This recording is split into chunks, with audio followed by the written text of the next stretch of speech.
Hello students, as in the previous video we understood about human circulatory system, its different parts and their function.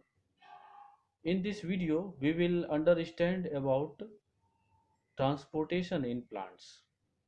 The process of transportation in plants is performed by complex tissues. Complex tissues are those tissues which are made up of more than one type of cells. These complex tissues are also known as vascular bundle in plants. There are two types of complex tissues which are present in plants, xylem and phloem. We will understand about xylem and phloem one by one. First of all, xylem. Xylem helps in the transportation of water and minerals in plants.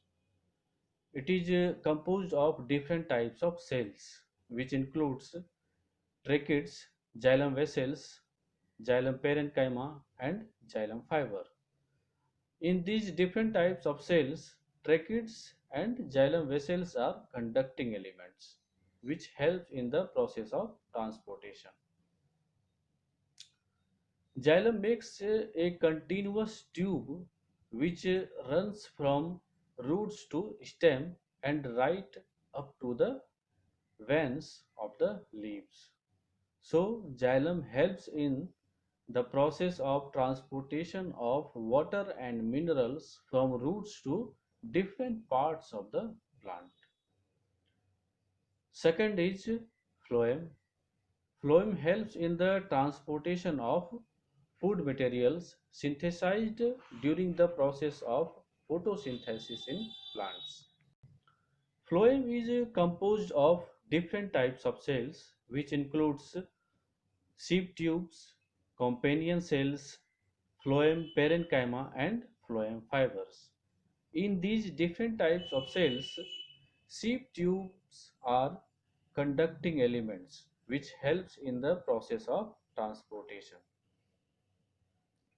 So, phloem helps in the process of transportation of food materials synthesized during the process of photosynthesis in leaves.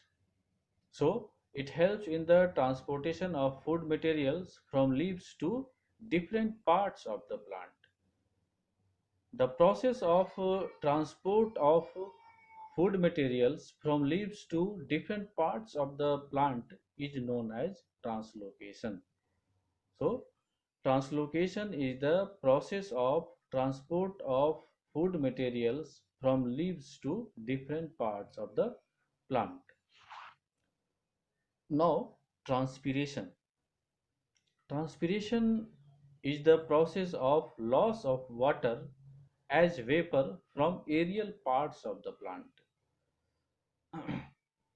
Transportation, Transpiration helps in absorption and upward movement of water and minerals by creating transpiration pool.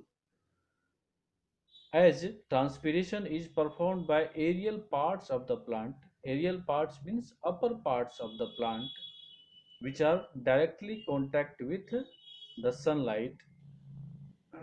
That's why it creates a transpiration pools due to which water and minerals are moved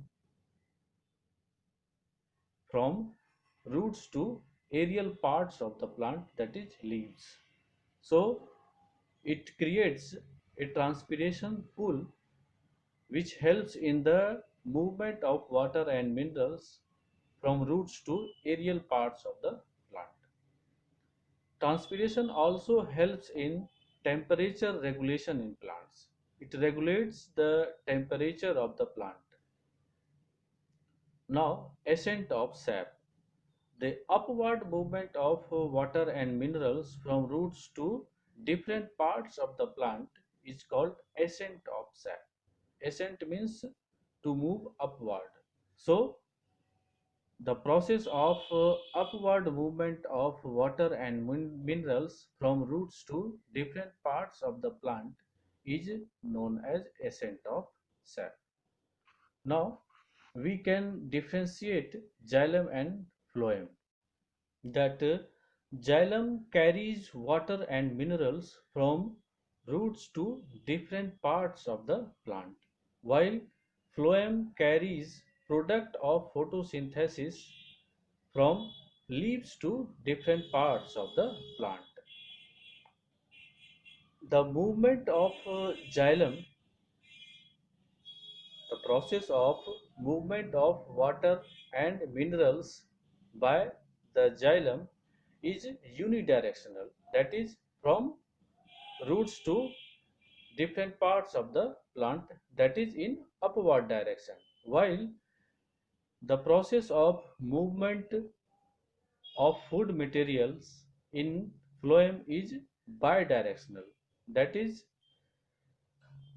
the process of movement of food materials is taken place from leaves to different parts of the plant in both upward movement, in both upward direction and downward direction. So the movement of food materials is taken place in phloem in bidirection.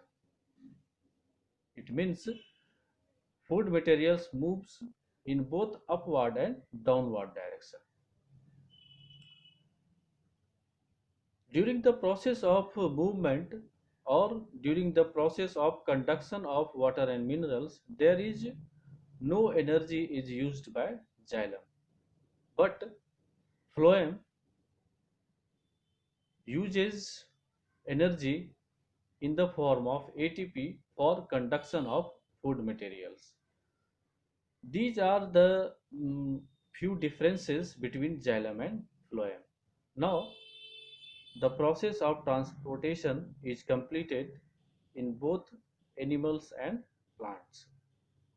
In the next video, we will understand about excretion, which is also a type of life process.